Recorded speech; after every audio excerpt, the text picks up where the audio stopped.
that I posted, the Montserrat and MalkyZadek Rising. And I went through the Montserrat. I went through Nazarene, and y'all can refer back to that video. And I should have, once I update my notes, I should have that stuff out before the end of the week, or by this weekend. I should have things out for y'all with the notes on those things. So I don't want to get into going too far, but where we ended up at the end of the broadcast last Tuesday was me showing a picture of the Magi, or wise men, depending on what you're wanting. So I thought I would pick right back up there. This is what we were talking about a minute ago, was when I was saying that nobody was even paying attention and looking for this Messiah to come. Now, Vivian was very on point to point out that, wait a minute, there was at least these two witnesses we know for sure, because the Spirit had come, and one was prophesying and the other, the Spirit had roused up and was telling them that, no, this is going to happen. And once this happens, you keep waiting, this is going to happen. So what I was really talking about more than anything else was when Messiah was speaking to the Pharisees and the scribes, and I'm sure a whole slew of other people, Sadducees, and in that time area, he was telling them that you can discern whether or not it's going to rain in the morning or in the evening, but you cannot discern the times of this age, these times, the signs of these times. And he was trying to tell them something. And it wasn't just that he was trying to tell them, not only, look, you see me healing the, giving sight to the blind and healing those who arms are growing back on them. People are being healed from blood issues. Yeah, those things are happening. They're being testified, but you should have been looking for me, and you weren't looking for me. And so that's where I was coming from. And last week I ended off talking about some of the pagan nations out there and how they were looking for those kind of things, because that was almost how their society, basically the whole society, when you go back to the Persians and the Medes, Babylon, anything that was within the Babylon area, the Chaldeans, their whole structured culture was based off of stars and star signs. I mean, they did everything based off of that.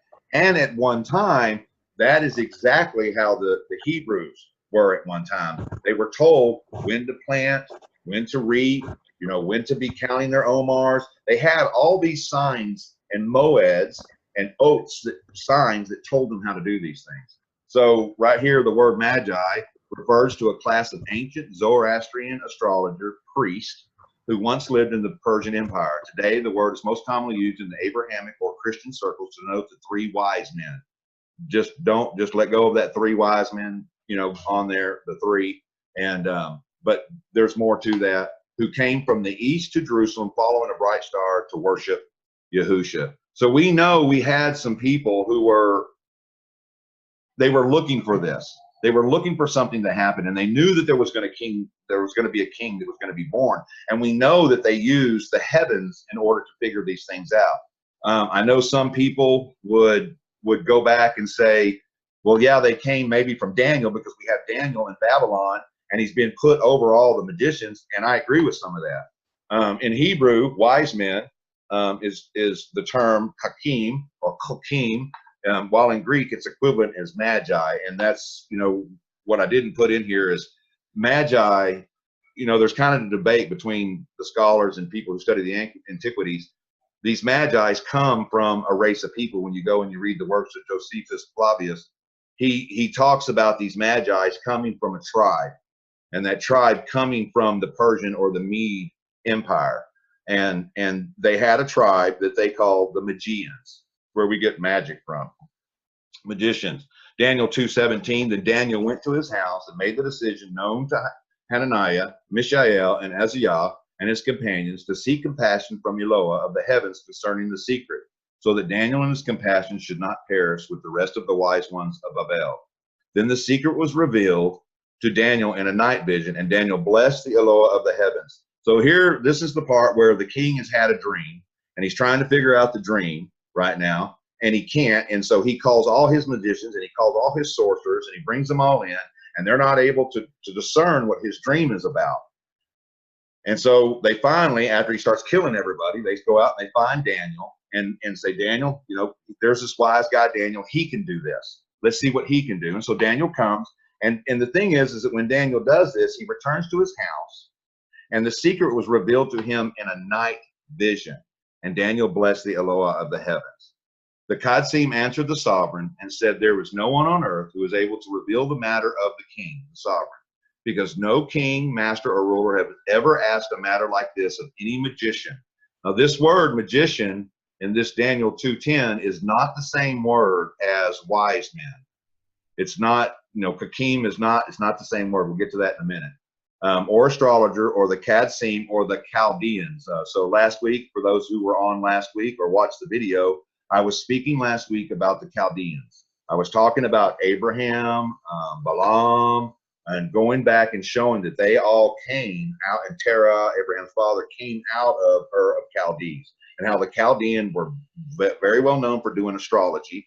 And even the name itself, the Chaldeans, talks about the east fire, or an east fire referencing they came from the east, and their fire was that at night they sat up and they studied the stars. And so we went through some of that last week. We went through Yasher, and we went through Yobel, or Jubilees, and I showed y'all some of that. And the matter that the king is asking is difficult, and there's no other who is able to reveal it to the sovereign except the Elohim, whose dwelling is not in the flesh. So see, they even knew that there was a sovereign majesty. This king had already been through and seen that there was a sovereign Elohim out there.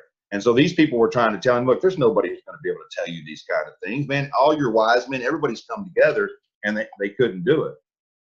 But Daniel he didn't come from somebody who didn't understand what the signs were in the heavens and what the scriptures said. He understood that there was a witness within heaven and there was a witness on earth. So we had these writings that witnessed and told this story, and then we had heavens to back those things up. And Daniel, being a prophet, like all other prophets, always looked up, always sat by rivers, always sat in the wilderness. As you find this all throughout scripture, where they always were in these places. And as they were in these places, they would have these visions, or an angel or a messenger would come to them, or they would look and they would behold something, or they would go into a trance, or it would say they fell down, or they went to sleep, but with their eyes opened. And we see this in Balaam. So when we're looking at the Hebrew Mazzaroth, and in Hebrew it's called Mazzaroth because we see that in Job 38. But to be honest with you, we can date back the signs in the heavens going all the way back to a lot of the other Semitic tribes coming out of after the flood. We have a lot of stuff coming down through Shem. We see in some of the families of the Akkadians, the Chaldeans, people within the Babylon area, they have all kinds of tablets that have been found. And in these tablets, we have one star chart after one star chart after one star chart.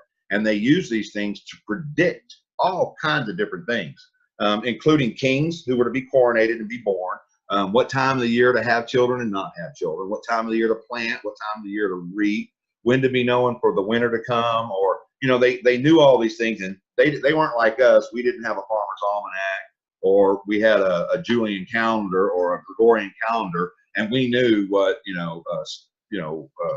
spring and summer and fall and winter. We know by looking at those calendars. They did theirs all through the stars. So before the Mazzaroth, we had this already written. This goes all the way back. I showed that in 2 weeks ago. When you read the book of Revelation, you see that revelation was a revelation that was given to Yahushua HaMashiach. And when would that have been given to him? Well, it would have been given to him before Genesis 1, in the beginning, Bereshit. And we went through that. I put those notes up from some of that. And y'all can go back through on the Deep Study group and look at that. And if you need it and you don't have it, I'll try to send it out to y'all on emails. Just let me know on the Texas Deep Study at yahoo.com email site. And so that would have been shown from the very beginning to Yahushua. He would have known that from all the way back at Bereshit. And at Bereshit, we see the Son was being born. John 1:1 tells us in the beginning was the Word, and the Word was with, and the Word was, or within, and the Word was Yahweh, or Elohim. So we have the Hebrew Mazzaroth. We have the Greek Roman zodiac, which is what most people know it by. And you're going to hear me kind of go back and forth between Virgo or Bethula or Leo, the lion, or Ari or Ariel, the lion. You're going to hear me kind of go back and forth because We want people to be able to watch these videos and to start coming out of Babylon.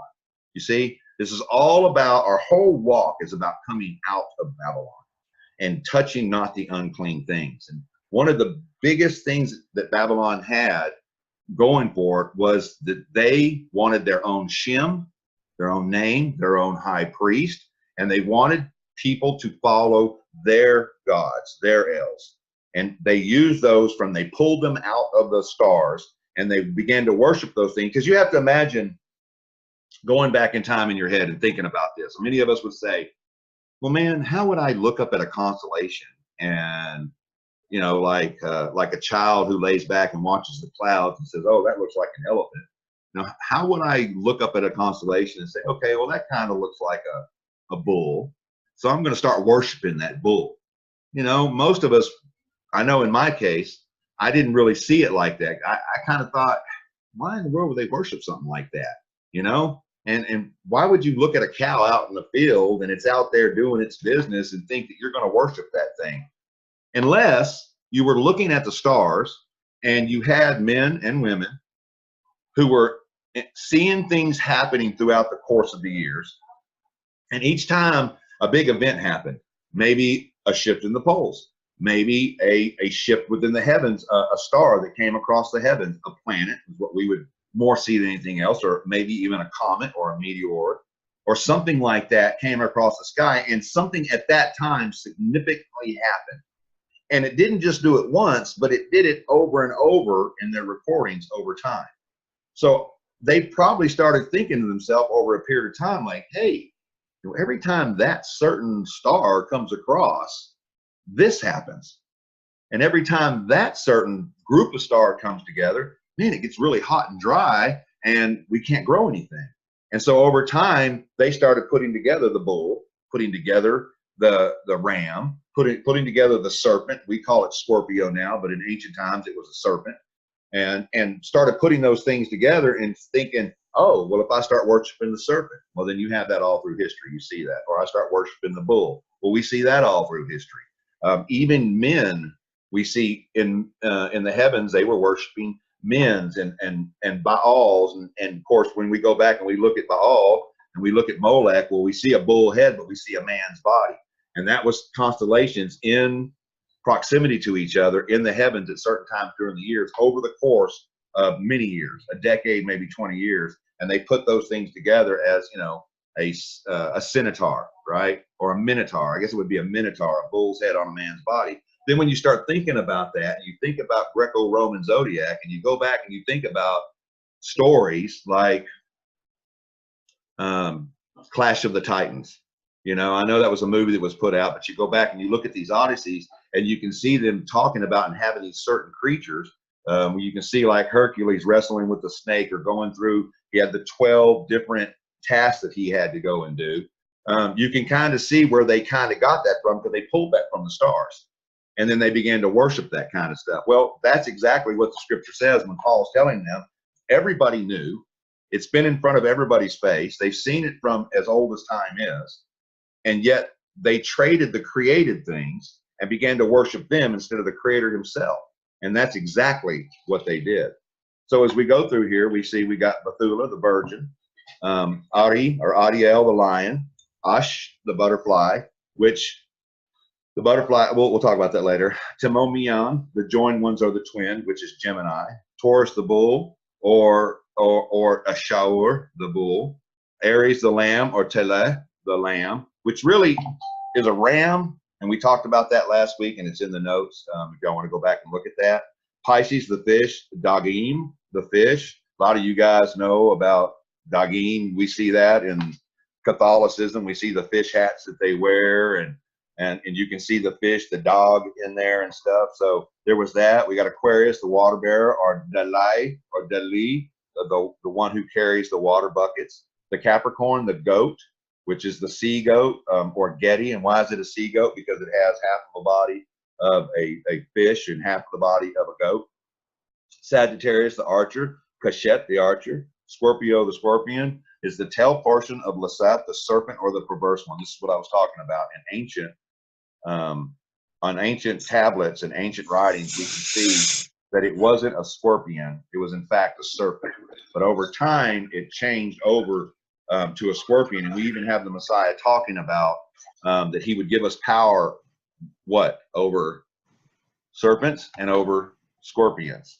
So there's some star language in what he's talking about. You know, I made a joke to somebody, and I told them we see a lot of these religions within Christianity, like Pentecostalism, and they got these snake handlers and stuff. They're like, oh, we have the power to come over the snake, and I understand where they're coming from that.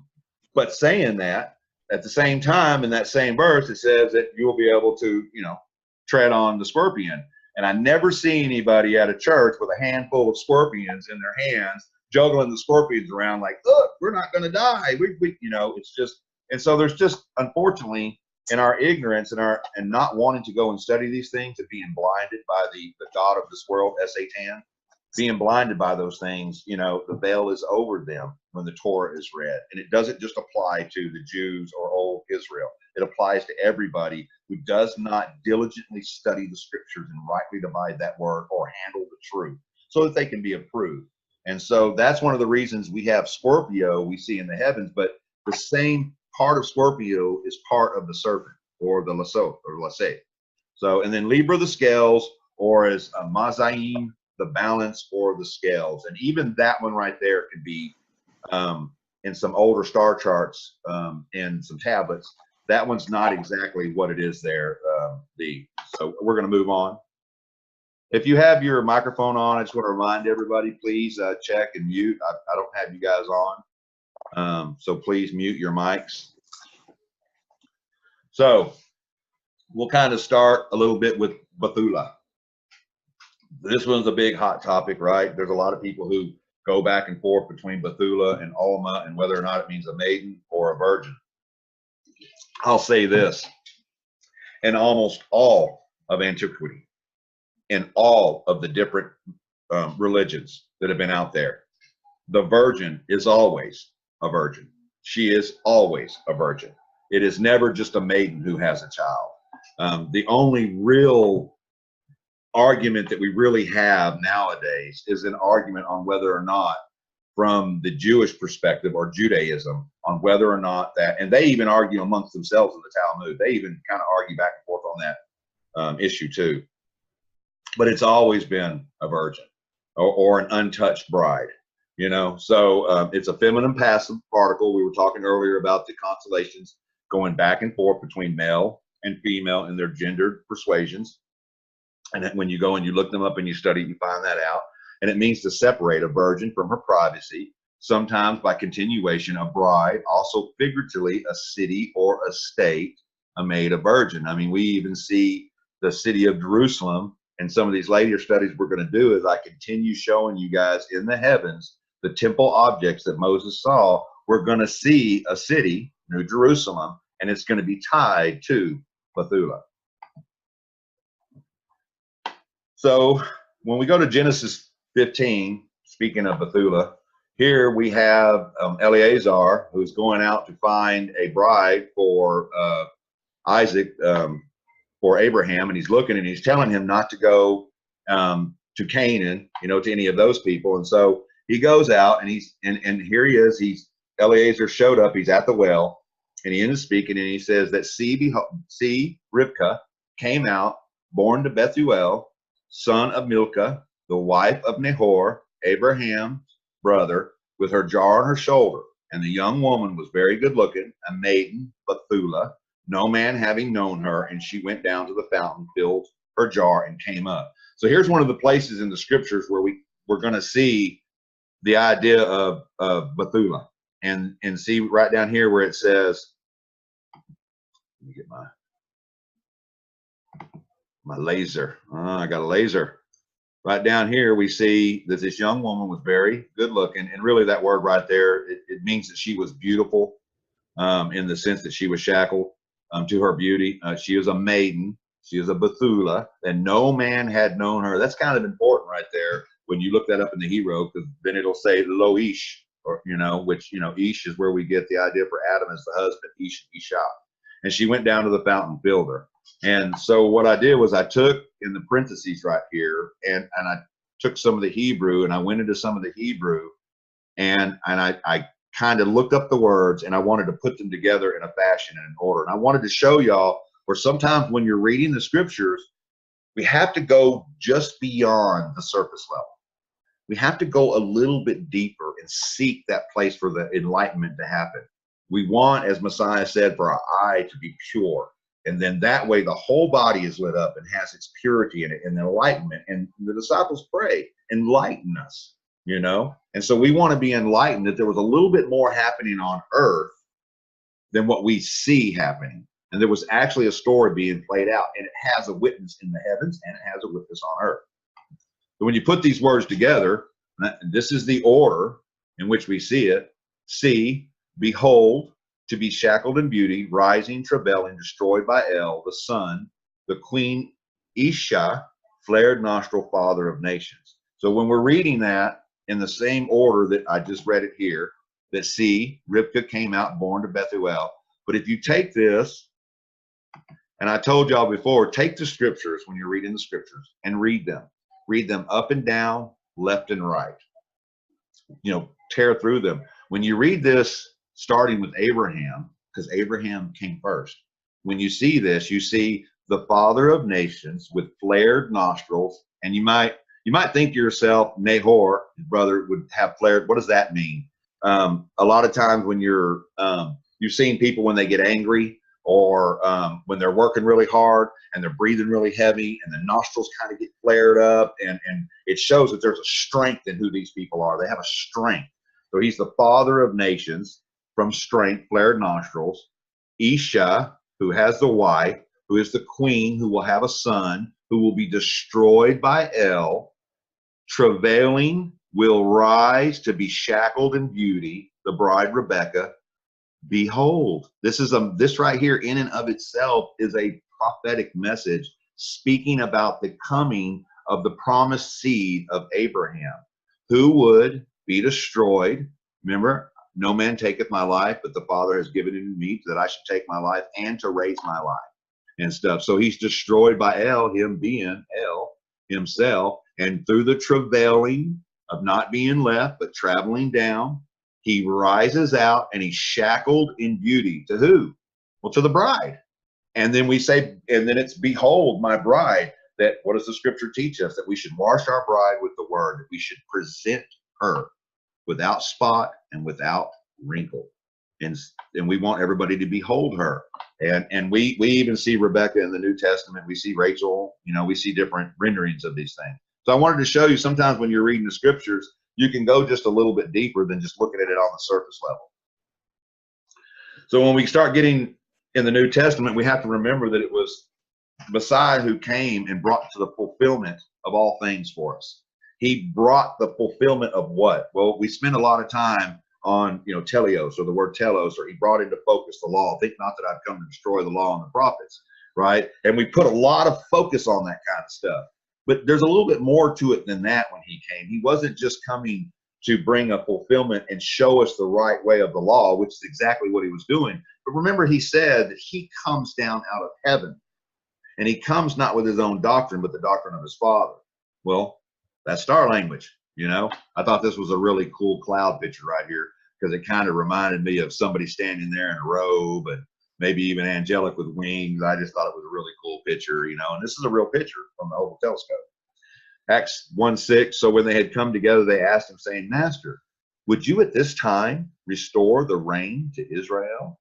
So that word time there is age or season. And so they're asking him, is this just him talk? Are they just asking him if he's going to come and be this warrior king that's going to rise up and, like Barabbas was looking for, just conquer the Romans and take them down? No, they were asking something that had probably been put inside of them as they're walking with Messiah, and he's trying to teach them and show them all things. He said that he opened their eyes that they would have understanding after the resurrection. But I'm sure that while he was walking and teaching these young disciples, maybe some of these older disciples, that he was trying to show them as he's walking down the road, or maybe walking at night, he's like, look up there, you see that right there? You see that sign right there? That's Ariel, that's the lion, that's me.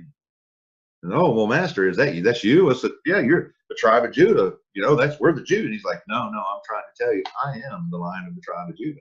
You know, and I imagine in my heart, kind of like what Vivian was saying, I imagine in my heart that they were sitting there on some of these evenings looking up, and he's telling them about their culture and their ancestry, you know, going back to Abraham. And he's trying to show them these things. Because remember, throughout Scripture or throughout the New Testament, we had him say something, and they didn't have any idea what he was talking about. And then he would explain it, and then their eyes would be open, and they were like, oh, that's right. He said these things to us. And so I imagine in my heart they had many wonderful evenings talking with each other over these kind of things. And he sat on the Mount of Olives. The taught ones came to him separately, saying, say to us, when shall this be, and what is the sign of your coming and of the end of the age? Well, that tells us right there that they were looking at something beyond just the earthly level, just on one level within the Peshat. They were beyond just looking at whether or not he was going to feed and heal people and things like that. They were looking for a sign of his coming. But look, they're talking to him, and they're like, what is the sign of your coming in the end? I mean, they're looking for these things, and they're wanting him to tell them. And then why did they come separately? Here, right here, the taught ones came to him separately, saying, one by one, they came to him, 12 in total. Ring a bell? The Matzerot.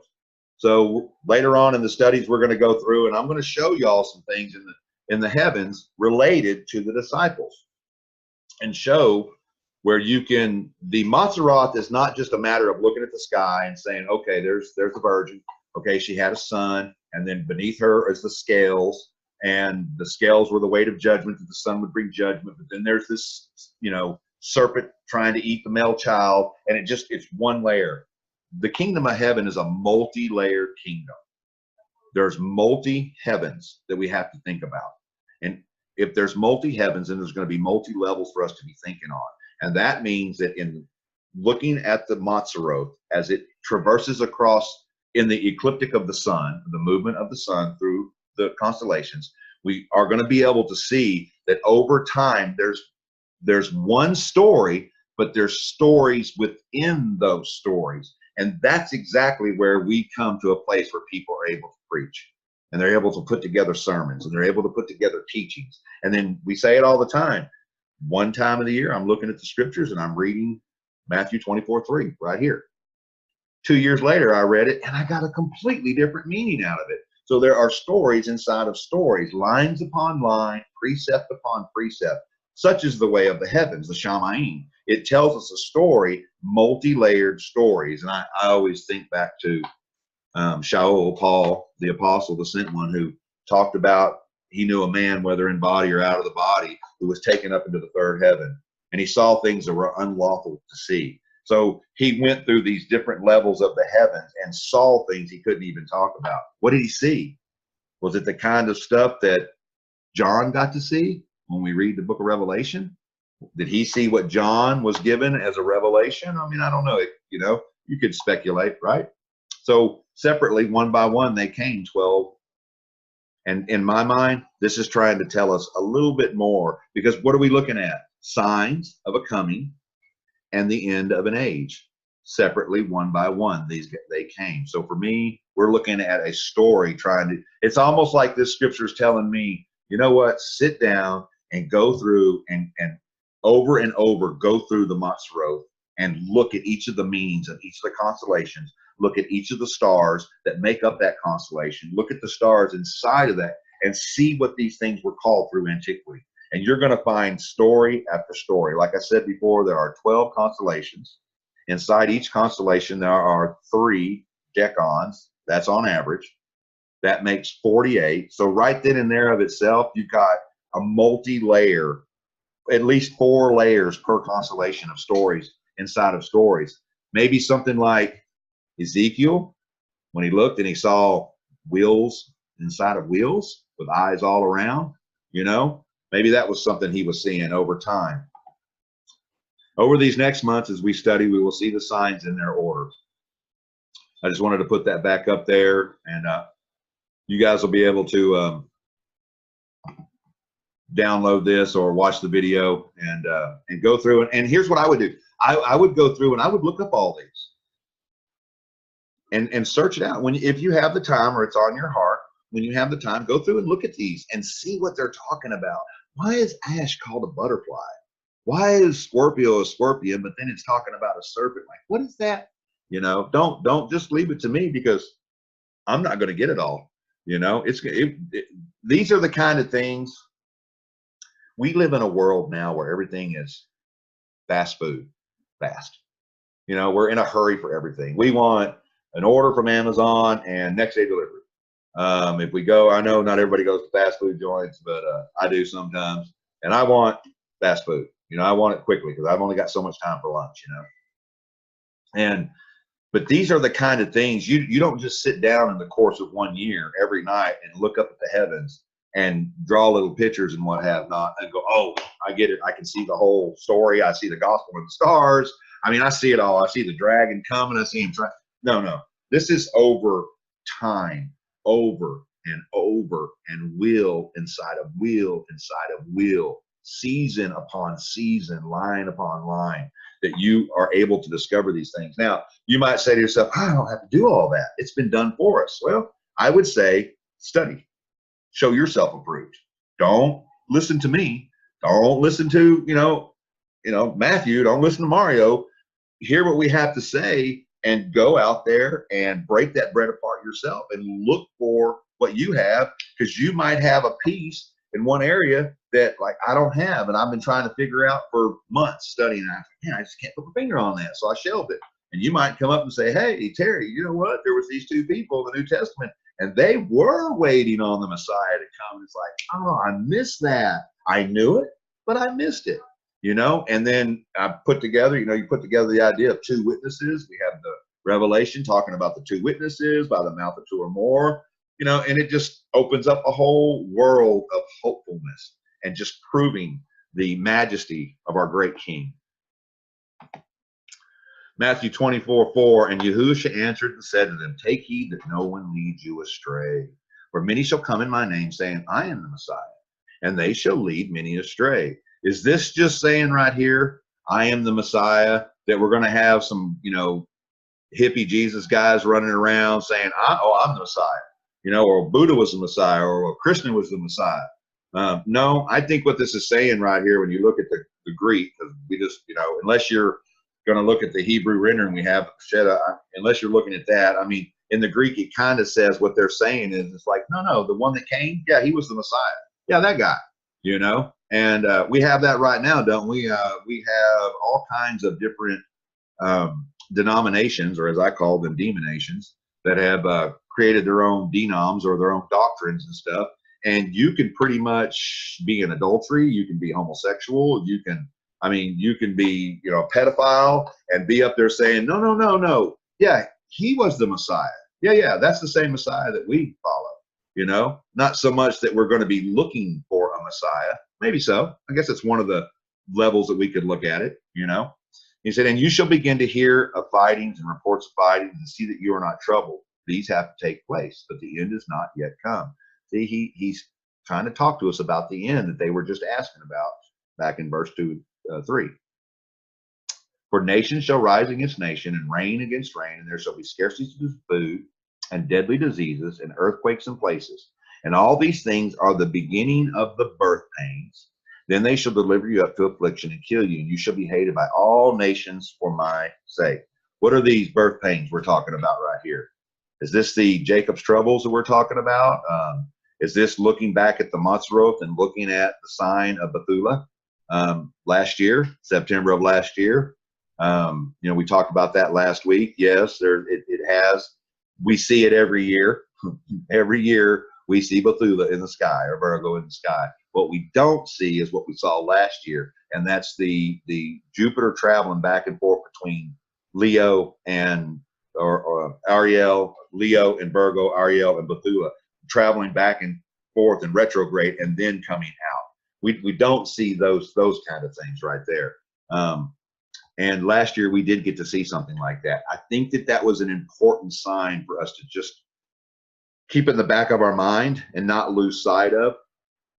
kind of pay attention to what's going on with the nations around the world, what's happening. You know, there are, and there has been for, and I know for many generations, people have been like, oh, look, it's the end of the world. Oh, look, we had the Civil War. We had, you know, the war with Hitler. You know, we had the World War I, World War II, Korea. We had, look, there's been everybody's been saying that since the end of time. Well, that's exactly what the disciples tried to teach us, that many people are going to say those kind of things to us and be like, you know, where is this Messiah of yours? Well, they're going to instead say, well, yeah, we know who the Messiah is. Come to our church, learn our doctrine, and we won't lead you astray. What we're telling you is the truth, and everybody else is lying. They're all lying to you. You know, God just loves you no matter what. You can just go out that door and stab somebody 20 times and just come right on here, get baptized, get out of hell free card. No problem. Well, we're not going to be that, because we're looking for what he's talking about in these verses right here. We're looking for these nations to rise each other. These nations, all the nations, have counterparts in the heavens. All the reigns have counterparts in the heavens. These are kingly reigns that we need to be paying attention to. We need to be looking at things. I've heard Brother Matthew Nolan talk about when you see some of these kingdoms coming together and marrying people. We just had a prince get married to basically a nobody lady who was an actor, just like a nobody. But you go back and you go research her and research the two sides of her family. And there's a couple things in there that's going to kind of surprise you, I think, if you go look at it. These are reigns against reigns. We're going to be seeing some things happening that most of us, we're not paying attention. We're not looking up. But some of us, we are paying attention, you know. And they shall deliver you up one another, and you shall hate one another, and many false prophets shall rise up and lead many astray. And because of this, the increase in lawlessness, the love of many shall become cold. But he who shall have endured to the end shall be saved, you know. And this good news of the reign shall be proclaimed in all the world as a witness to all the nations, and then the end will come. Well, aren't we already proclaiming? Hasn't every nation heard the gospel? I mean, is there honestly any nation that you guys can think of that hasn't? There's a little bit more to this, I think, but we're not going to go into that this time. But we'll go into it at a later date. I got it saved for something. But many false prophets shall arise and lead many astray. So when we go back through the scripture here, we have him, many will come in my name, and they shall lead many astray. He goes on to tell us that many false prophets shall rise up and lead many astray. Why is he talking about the prophets right here when it comes to the end days and end times? It's really, really important, because the prophets, being priests, when we were talking about the Magi in the very beginning. They were known as a priestly class of people within their own Reich, I guess you could say, and their culture or their nation and stuff. But they came from a nation of Babylon. See, we're coming out of Babylon. So there's going to be a lot of prophets that are still caught up in the Babylonian ideas of looking at the stars and worship. And that's what they're going to be doing. And that's who we have to be looking for. So we're going to need to know that when these signs come and the nations are at all with them, and they're at wonder with them, and Satan is performing signs and wonders in the skies, that it would deceive even the elect. When those things happen, we've got to be smart enough to go, no, that's not a true sign. Well, yeah, you didn't see that there's an eclipse and it came across America and it went across every Salem that's in America. And then in a couple of years, it's going to come back and it's going to make a big X over North America. That's a sign. Now, that's what they were saying. Man, you can just Google the recent eclipse that we had and the coming eclipse and how it's going to make them. And everybody's like, oh, X marks the spot. It's America's doom. And you see false prophets, they're rising up and they're taking a celestial event and they're turning it into this prophetic thing. And it lasted for about 10 minutes and then nobody else has been talking about it until they wait till the next one. We have to be careful of those kind of things. I'm not saying that that wasn't a sign, but they're like, oh, they use the words, where it prophesizes, and the sun shall be darkened and the moon shall be blood red. And they're like, see, the sun was darkened. No, that's not talking about a sun over one particular area that's going to be darkened. I think that's going to be a global event, where the sun will be darkened. And if anybody of y'all was watching just 3, 4, 5 weeks ago, remember we had the observatories that went down? There was kind of a big fiasco going on there. If you go and you look at some of the observatories right before they started shutting them down, and I know everybody kind of came out and said, no, that's not what it was. Okay, whatever. Go and look at that. There's a giant object that crosses the plane of the sun and then crosses back. They attribute it to satellites and some other failures and stuff. I don't. I think there's something going on that people don't want us to see. And if those days were not shortened, I have my whole believing life, when I read that, believed that, oh, well, there's a certain amount of time, you know, so we're going to start at 0, you know, AD, and we're going to end up at 2028 AD, and oh, but actually he's going to shorten the days, so it's really only going to be in 2020 that he's coming back. See, the days were shortened. But as I've been getting to study this, I kind of wondered right here, maybe where it talks about if in those days were not shortened, no flesh was to be saved, but for the sake of the chosen one, those days shall be shortened. I kind of wonder if there's some language going on here that the Messiah is trying to tell us something about. Remember, he says that pray in those days that it not be on a Sabbath, when he's talking to the Messiah about his coming and what it's going to be like. And he starts talking, quoting Daniel, the abomination of desolation. He says, pray not that it be on a Sabbath, pray not that they be pregnant nor nursing mother. I sometimes wonder if what he's talking about there on the Sabbaths, and Sabbaths come in our ideas of working in the Moedims, working in the appointed times. They are the many feasts that go in between the feasts. We can see that when we go from Passover to Shavuot or Pentecost. We can see those kind of things. I sometimes wonder to myself when I read these couple scriptures right here, if what he's trying to tell us is that the winter months, pray not that it be in the winter. Well, what happens in the winter? Well, the days are shortened. There's less sunlight. A pregnant mother, is he really talking about being pregnant and with nursing child? Or could it be a sign from the heavens showing a child being born, and within the first year or two of that sign, that planet or that star rest in the bosom of that female sign? We'll talk about that later on as we go through the course of the next couple of months. There's more than one woman in the heavens. There's more than just Bethula. There's also another lady in the heavens. If anyone then says to you, look, here's the Messiah, or there, do not believe. So see, he's talking about the days being shortened. And I started thinking to myself, you know, what if, like last year, we see Bethula and we saw Jupiter come out of her and be born, just like we were reading a minute ago with Rebecca being born. And I, you know, at first I kind of thought, man, is that a sign I shouldn't be looking at? And I said, no, because that backs up, and it brought a lot of people to the faith of Elohim last year. I mean, there was a lot of people that really, there were people, you go online and there's all kinds of stories that got them into the churches, that got them in to start looking at stuff, you know, and we want those kind of things to happen. But I sometimes wonder if anyone says, look, here is the Messiah, are they talking about people on earth? Or is this something that maybe they're seeing in the heavens? Because remember, for all of us, Messiah has come, right? And he dwells in our heart. The kingdom of heaven is here amongst us.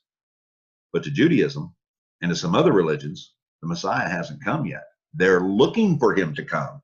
So is it possible they might see something like that? For false messiahs and false prophets shall arise, and they shall show great signs and wonders, so as to lead astray, if possible, even the chosen one. You see, this all that language he's talking about. What kind of signs and wonders are they going to show? Just healing people? You know, great signs. See, I have forewarned you. So if they say to you, look, he is in the desert, do not go out, or look, he is in the inner rooms, do not believe. This right here, this language right here, this isn't talking about going out into the Mojave Desert and saying, look, there's a guy out there named, you know, I don't know, Shaq or something like that. He's out there in the desert. And look, he's the Messiah. This is not what this is talking about. Whereas the lightning comes from the east and shines to the west, so also shall be the coming of the son of Adam. The Adam should be. For wherever the dead body is, there be vultures that shall be gathered. That's an interesting phrase right there with what I'm talking about. Because as I showed you guys last week, for wherever the vultures are, there shall be gathered. Is this something the Messiah is trying to tell us to look up for? Remember I showed y'all last week in Sagittarius, that I showed y'all inside of it is the harp, and we went through the scriptures in Revelation to talk about the people with the harp, or the week before last, and we talked about, some call this an eagle, but in ancient times it was called a vulture, and the reason they had this vulture up there, and it talks about eating the flesh and the unclean birds and what have not, is they still do it to this day in the Hindu culture and a couple other cultures. When they have somebody die, they will literally cut the body up or lay the body up onto a platform, and they'll allow the vultures and the crows to come and pick all the flesh off of the bones of their families, and then they can go and take the bones and put them into a whatever you put bones into. And we see this kind of stuff when we look at the Torah and we see them take the bones of Joseph and bring them into the land, right? So, you know, it's an ancient custom and stuff. So that was a vulture back then. So is that what he's trying to tell us right here? Is he trying to say, look, I've warned you guys, there's going to be these false prophets and messiahs. There's going to be these days that are going to be shortened. These may be in the winter months or into a winter time or a time when the sun would be darkened. And anyone that says, look, here's the Messiah, don't go looking in the desert. We're going to talk about that a little bit, if I'm able to get to it tonight, about the desert regions of the heavens and the inner rooms of the heaven. This word can be translated right here, rooms, as houses. When you're playing with the deck of cards and you get a full house, all cards come from the stars, all of them.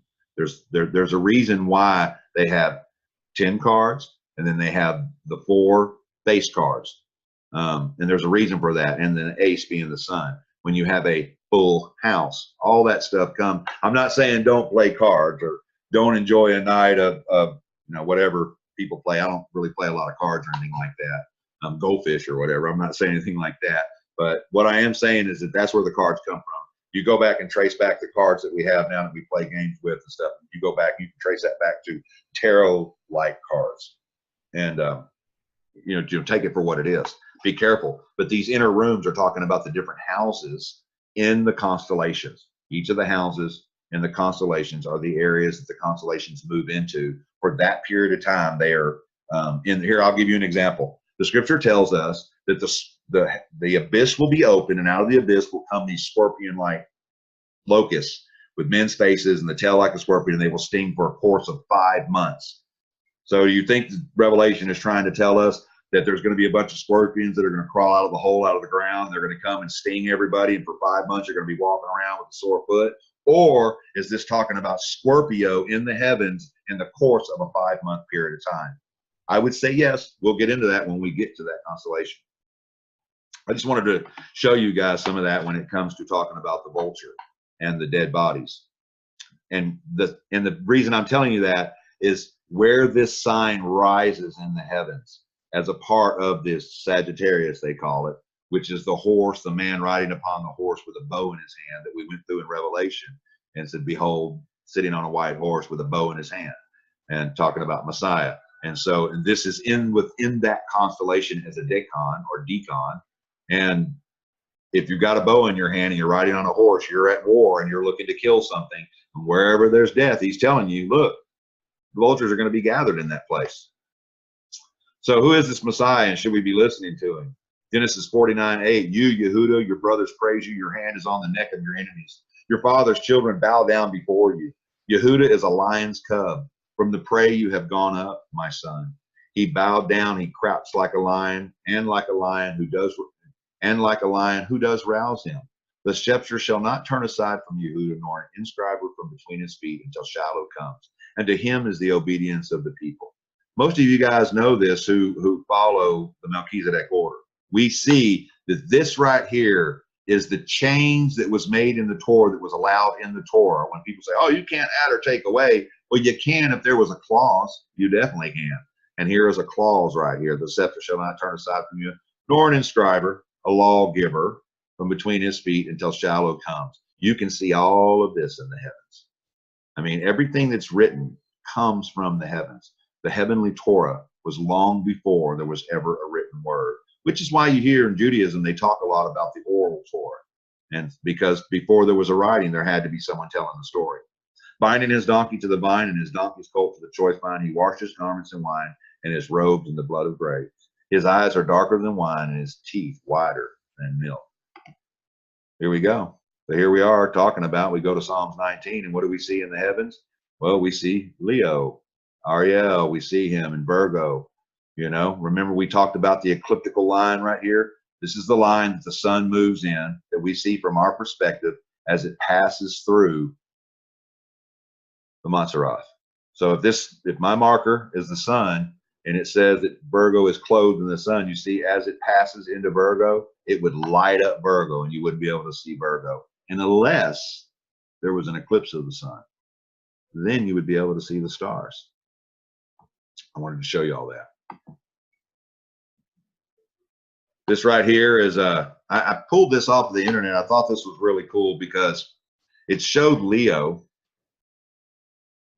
It showed Leo, the lion, Ariel. And where's Ariel's foot right here? Well, Ariel's standing on the serpent right here.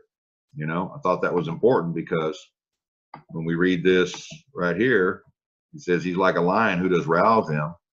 And where's it at? Your hand is on the neck of your enemies. Your father's children bow down before you. And here we see in these heavens, you can kind of see it right here. It wasn't as well right here. This is what they call Hydra. This is the serpent traveling in the sky. And there his foot is on the neck of the serpent right here. You see, it's star language, you know? I mean, it is what it is. We can't just completely do away with it.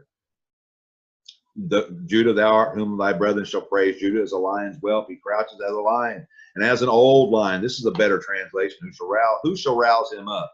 The scepter shall not depart from Judah until Shiloh come, and unto him shall the gathering of the people be. So let me go back real quick. So the reason tonight that I'm showing y'all some of the constellations and the meanings, and we're coming into Leo, the main reason for this is right now, the sun is in Leo right now.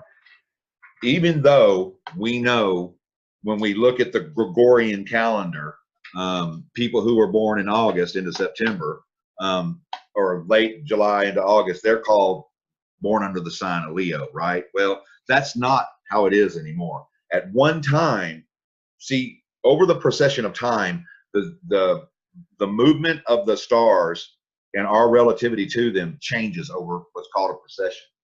And in the course of that, during different times and in different ages, we have different stars sitting in different quadrants of the sky during different times of the year.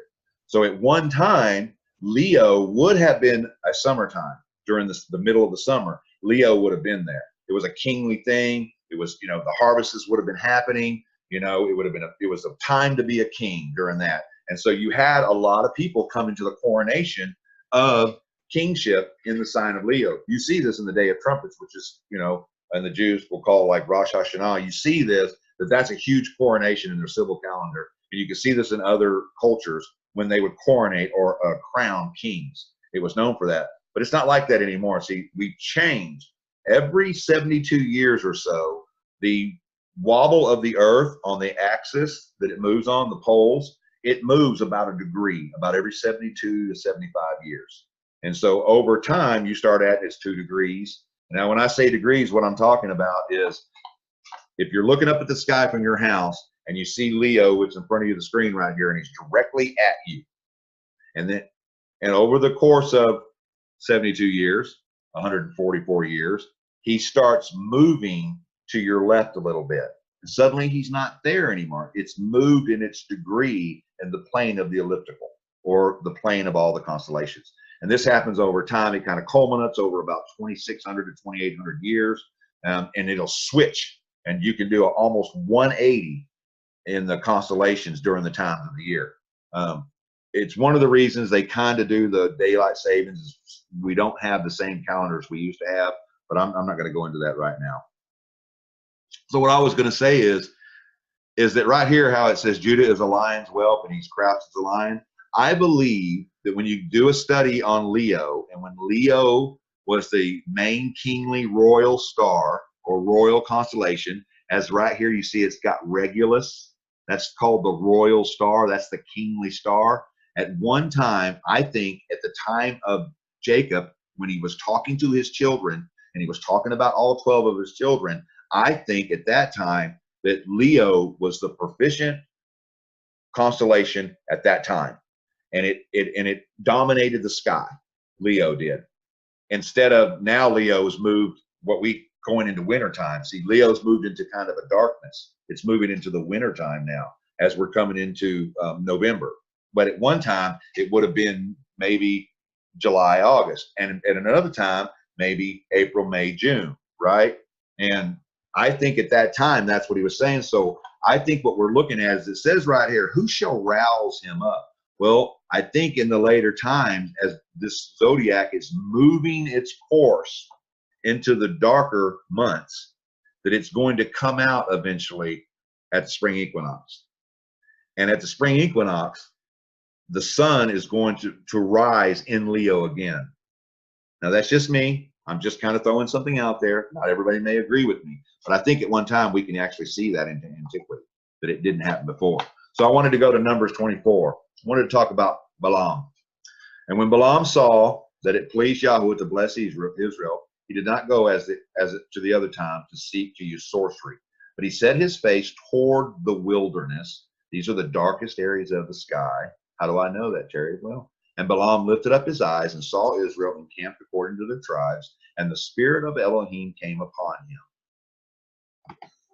And he took up this proverb and said, the saying of Balaam, son of Beor, and the saying of the man whose eyes are open, the saying of him who hears the words of El. Now this is Psalm 19 language to me. Vision, who sees the vision of the Almighty, who falls down with eyes wide open. Well, why is he falling down with his eyes wide open? How good are your tents, O Jacob, your dwellings, O Israel, like rivers, the wadis that stretch out like the gardens by a river, like aloes planted by Yahudah, like cedars behind the waters.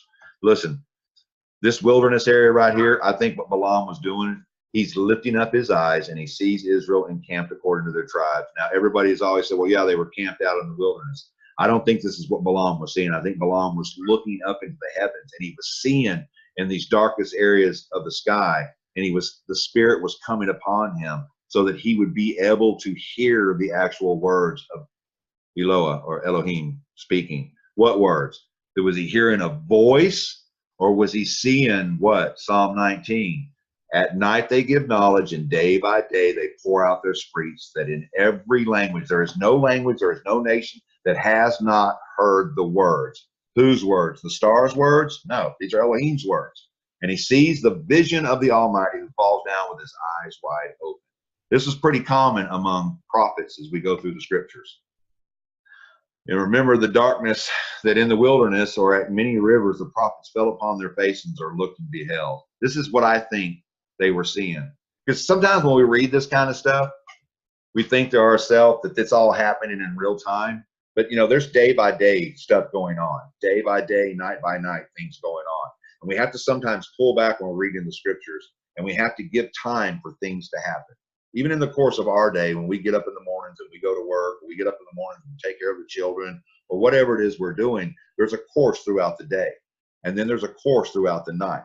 And we follow that course. And sometimes we have a problem during the day, and then we go at night, and by morning time, we have a solution to the problem. Sometimes we dream about it. Sometimes we just have time to think about it. And I think this is what Balaam was going through. And this is what I think Balaam was looking at. He was looking out into the darkest areas. And I think this is important right here. And we talked about this a couple of weeks ago. I think this is column of fire that Israel was seeing when they were moving out of Egypt. I think this is one of the things they were following. In some countries over there in the Middle East, even during the day, you can clearly see this. Even during the day, it looks like a giant cloud in the sky. And at night, it looks like a pillar of fire. I'm not saying that it wasn't an actual pillar of fire. I'm saying what's in heaven was on earth, and vice versa. Here's Ezekiel. And he turned back to me to the door of the house, and he looked, and water was flowing from under the threshold of the house toward the east, for the house faced east. This is the temple. And the water was flowing from under the right side of the temple. Remember, we talked last week about the right side. Remember, we talked about the strong side. We talked about the sun rising in the east, the stars rising in the east. There's a language that's going on here. And here we are talking about the temple, the house, from the south of the slaughter place.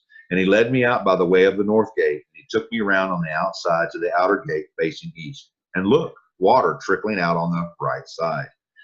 As the man went out to the east with the line in his hand, he measured 1,000 cubits, and he made me pass over into the water to the ankles. And he measured 1,000 and made me pass over into the water to the knees. And he measured 1,000 and made me pass over water to the loins. And he measured 1,000, a stream that I was unable to pass over, for the water had risen, water to swim, a stream that is not passed over. So here I'm just wanting to show you a couple of times where we have water when we're looking at prophets. We have these waters, we have the wilderness, we have, you know, Ezekiel sat by the river Kabar, you know, and that was where? That was in Chaldea, that was in Babylon. So we have a lot of that going on. And he said to me, son of man, have you seen this? And he led me back, and he brought me back to the bank of the stream. And when I returned, then look, along the bank of the stream were many trees up on one side and the other. And he said to me, these waters are flowing toward the eastern country and go down to Araba and enter the sea, and being made to flow into the sea, and the water shall be healed. And it shall be that every swarming creature, whether the streams go, shall live. And there shall be very many fish, for those waters shall go there, and they are healed. And wherever the stream flows, all shall live. And it shall be that the fishermen stand along it, from En-gedi to En-galaim, being places for spreading their nets, their fish to be of the same kind of the fish as the great sea, very many. This is a prophecy right here about Messiah coming and him having these fishers of men. This is one of those prophecies. And here's a prophet, and he's at the waters, you know, which was some of the stuff that I was trying to talk about, the wilderness and the waters, that maybe some of the stuff that we're looking at is, could this be something that could be considered a river when you're looking up in the heavens, and along either side of that you have all these constellations that have all these significant meanings to them. It could be many fishermen. We know we have a hunter in the sky. Ezekiel 47 continuing, its swamps and its marshes shall not be healed. They shall be given over to salt. And by the bank of the stream on both sides grow all kinds of trees used for food, whose leaves do not wither and fruit does not fail. They bear fruit every new Kodesh, new moon in some Bibles, because their water flows from the set apart place, and their fruit shall be for food, and their leaves shall be for healing.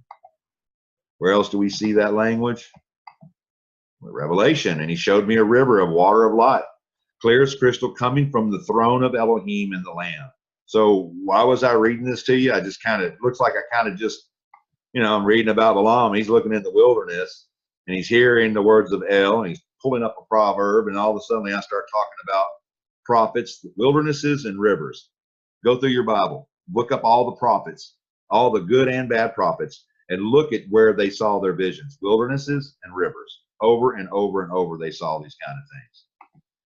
I'll start telling you about one. I'm using an example because I went from Balaam, so I went to Ezekiel. And then here we see the same thing. And he showed me a river of water of life, clear as crystal, coming from the throne of Elohim. Well, where's the throne of Elohim in Revelation that we're talking about right here? This is Revelation 22. This is John looking into the heavens. And he's looking into the heavens, and he's seeing a river. And it's flowing from out of the throne. Well, where was Ezekiel? He was at the temple. He was looking in a temple or a house. You know, the same kind of language. In the middle of the street, on either side, the river was the tree of life. It's for the 12 fruits, each year yielding its fruit every month. And the leaves of the tree were for the healing of the nations. For no more curses. They shall see his face. You see, and night shall be no more, and they shall have no need of a lamp or light of the sun, because Yahweh Elohim shall give them light. And they shall reign forever and ever. I just kind of wanted to show you some of that. Revelation 4:1, and this I looked, and I saw a door having been opened in heaven, and the first voice which I heard was like a trumpet, speak with me, saying, come up here, and I will show you what has to take place. I wanted to show you this right here. Remember, I was talking about Paul, whether he was a man in his body or a man out of his body. He was taken up into the third heavens. Well, here's another one where he's like, come up here and I will show you what has to take place. So here's John seeing a revelation, a prophecy, a prophetic word. And I think sometimes we think that these guys are just kind of walking around and they start daydreaming, and they're like, oh yeah, you know, look at there, I just had this vision, this whole great vision and stuff. No, I think it was a lot more than that. I think what they were doing, they were being put in positions, maybe through fasting. Maybe it was just the Spirit coming upon them, but these were priestly people. The prophets were priests. They walked in a certain way, in a certain order, where they understood day by day the speech, and night to night the knowledge as it speaks. And not only did they understand that, when you continue reading Psalm 19, it begins then to talk about the Torah and the law of the Torah being perfect in its ways and stuff. So it goes from a star language, the heavens, first witness, and then it starts talking about the Torah on earth, the written language. And so you have these two witnesses, heaven and earth. And immediately I came to be in the Spirit and saw a throne set in heaven, and one sat on the throne. I came to be in the spirit. Is this what happened to Balaam? That he fell down? That's what he said. He fell down, but his eyes were open. Isn't this kind of how we talk about Melchizedek and we talk about Abraham when he was put in a trance? And was it a trance that he could make a covenant, that Abba would make a covenant with him with the splitting of the animals? And he would make a covenant with somebody who was asleep? Or maybe it's more like a trance, or maybe more like he was caught up in the spirit, you know? And he who sat there was like jasper and a ruby stone in appearance, and there was a rainbow around the throne like an emerald appearance. Maybe something like this. How about that beautiful picture? There's another picture of the Milky Way. I was showing y'all. I mean, look at the emerald colors and look at the blues, the sea of glass around the throne. Is this what they were seeing? Were they looking up in the heavens and they were seeing the throne of Elohim? They were seeing in some places on earth, this goes all the way across like a big bow. You know, I sometimes wonder if the rainbow that we see during the day is the rainbow that the scripture's actually talking about. I know it talks about being a bow in the rain clouds or in the clouds and what have not, but I sometimes wonder if there was one in heaven and then a witness was put on earth for us too. You know, there's always one in one. You know, your kingdom in heaven, on earth as it is in heaven, on earth as it is in heaven. You know, what is above is below. You know, there's always that correlation. If there's one in the heavens, there's going to be one on the earth. If you find it on earth, you're going to find it in the heavens. I just believe that's how he made things.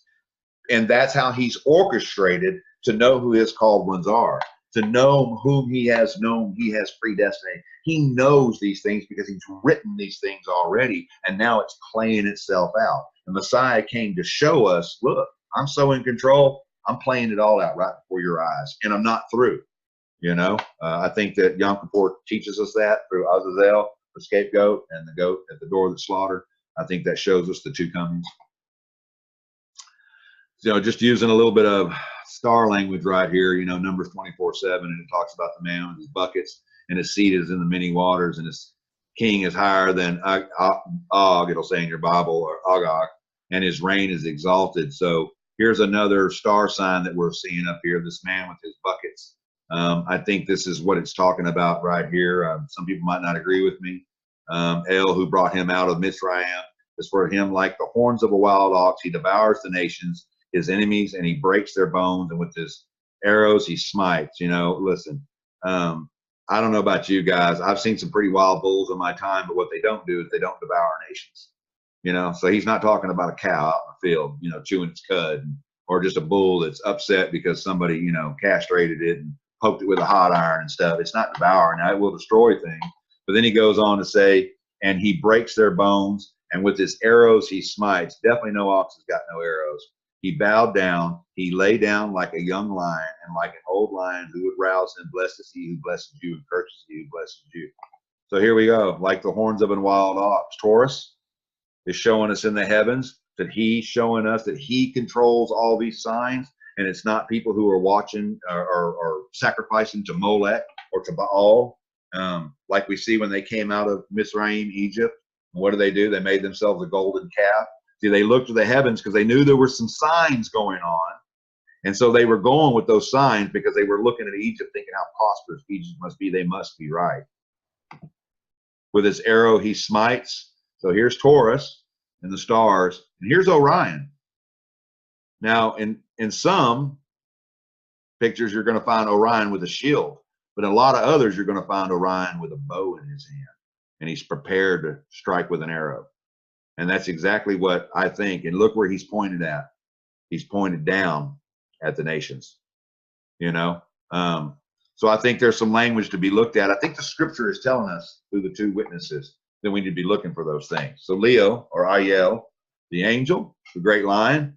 There's a lot of literature you can go back and look. They considered Leo, the lion, or R-E, or Ayel, or Ariel, to be a great messenger that protected them in the heavens. The same way that they felt about when we look at what we call Orion. They saw it as the same way in some of these ancient religions. Remember last week when we talked about the ecliptic path and the view from Earth, but if we go across each sign, we see its twin. Leo with Aquarius, or Ariel with Diel. So we see Leo, and directly across, we see Aquarius. Why is this important? It's important because we see different things throughout Scripture. We see the bull, directly across from the bull will be the scorpion. You're going to see these signs later in these months coming together with each other. We're going to see the Capricorn, or that would be the goat with the fishtail, directly across from the Cancer, which is also a water sign. So there's some pretty cool stuff that we're going to go into and look at. The sun in its course through the monstrous moving counter to the fixed stars constellation. I showed y'all last week, all these signs that kind of move across here, and the sun moves in this pattern like this in different months. Like right now, I said that we're in Leo right now. Well, here's the sun. So imagine the sun right now is parked in the constellation Leo is behind it. So when you're looking at Leo, see the sun is right here. We can't see it right now. You see Leo, the sun is in Leo. That's what it means when it talks about each month having its own zodiac or monstrous constellation. Now, I know some of this, now for any of y'all who are newer or wondering, we do not worship stars or anything like that. All we're doing is showing the handiwork and the writings of our Heavenly Father, Yahudah, and what he does to show his glory and how magnificent and how in control he is of everything. Looking east to the Lion of Yahudah, which is now in the sky. So right here this is if we were looking due east, right here where my marker is, this is what you would be seeing due east, is you're going to see Leo. So here's your south and here's your north, but from the east, looking due east, from the east, this is what you're going to see going across the elliptical. That's how you're going to see things. You see Cancer and Gemini up here. And here are the meridian lines. You see the meridian. See these meridian lines? There are 24 total meridian lines that go around the planet Earth, and that's where we get our 24 hours a day from, which is why we can't be doing stuff like daylight savings time, because it's really messing up the agricultural world. So we know from antiquity that this is an event that has been foretold, and people knew it going back to Seth, the pyramid builder. So there's some writings speaking about Egypt. In the scriptures, it talks about a pillar or a altar that would be set up, a slaughter place that would be set up as a sign for Yahudah. So when we go back and we read some of the other writings, reading the renditions of Adam and Eve, there's some other books out there besides Genesis. We see some stories talking about Seth and the line of Seth and them being observers and knowing how to observe the times and what have not. And before anybody bites my head off, I mean, I showed y'all last week when we get to 2 Kings, Issachar was known for being able to tell the signs. And because they were able to tell the signs, all of Israel was able to listen to them. I think, one of the things with the pyramids that we're going to be talking about in the near future is the Great Pyramid in Giza. These other two pyramids are a little bit later, but this Great Pyramid right here, it's four-sided, but each of its sides are concave, so it really has 8 sides.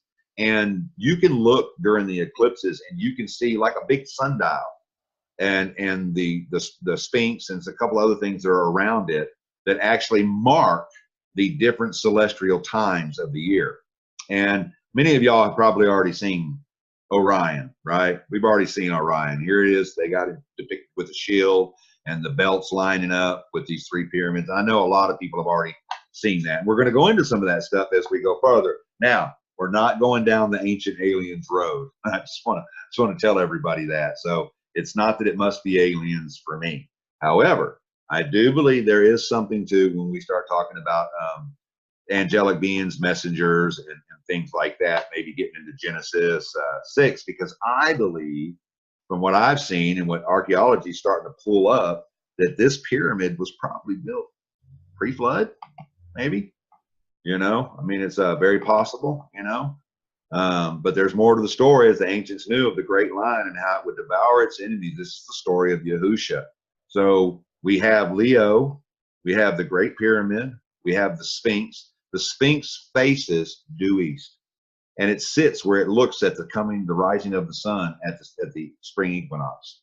And in the spring equinox, at one time, Leo was registered in that area. It's not in that area now. Like I said, we're in the Leo right now, but it's not like that anymore. But I do believe that it's coming back around to that point. I'm not predicting the coming of Messiah when he's going to come. I have no idea. I think it's close. I don't think it's as close as some other people think it is. I think some more stuff has to happen. And but I wanted to kind of show some of that. Here's the Sphinx. Sphinx and the Great Pyramid is believed to be pre-flood construction. Some people will argue with that. Some people don't argue with that. It's pretty old. It's a lot older than the pyramids and the objects that are surrounding it. That's for sure. Like I said, this thing's like a huge sundial, and the Sphinx faces due east. There was something trying to be conveyed from the ancient days, from the people who lived back then. The word Sphinx is a Greek word derived from sphingnion, which means to bind or to join together. Some of y'all might know where I'm going with this. Opposing cycles of the stars. Remember, I was talking about that a minute ago when we were going across the elliptical plane and looking at the twins, or the each side of that.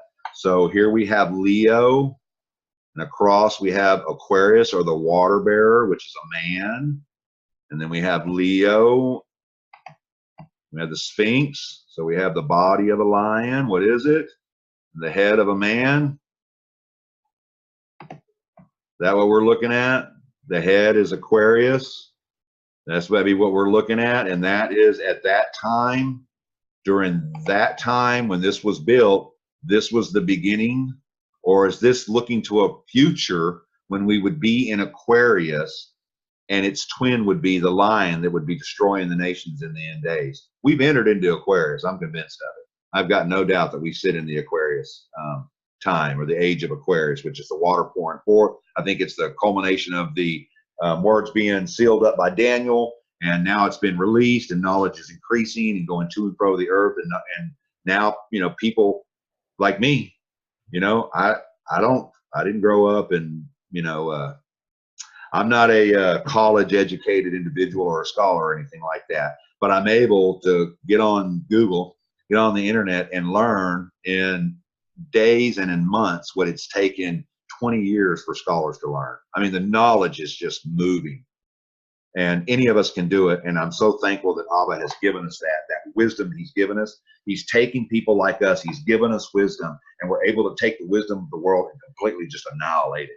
You know, we're able to walk up in conversations that, you know, they'd have laughed at us 20 years ago if we'd have tried to go to Harvard or Yale or, you know, one of these, you know, big Cambridge college and try to go in there and talk. Now we can learn enough to have conversations and completely destroy their worldly knowledge, all their lion signs, all the lion zodiacs, all the things Satan has done to pervert the heavens that had an original. Is that what Abba's trying to do? Is he trying to get us back to a place where we return back to a pure language in Zephaniah?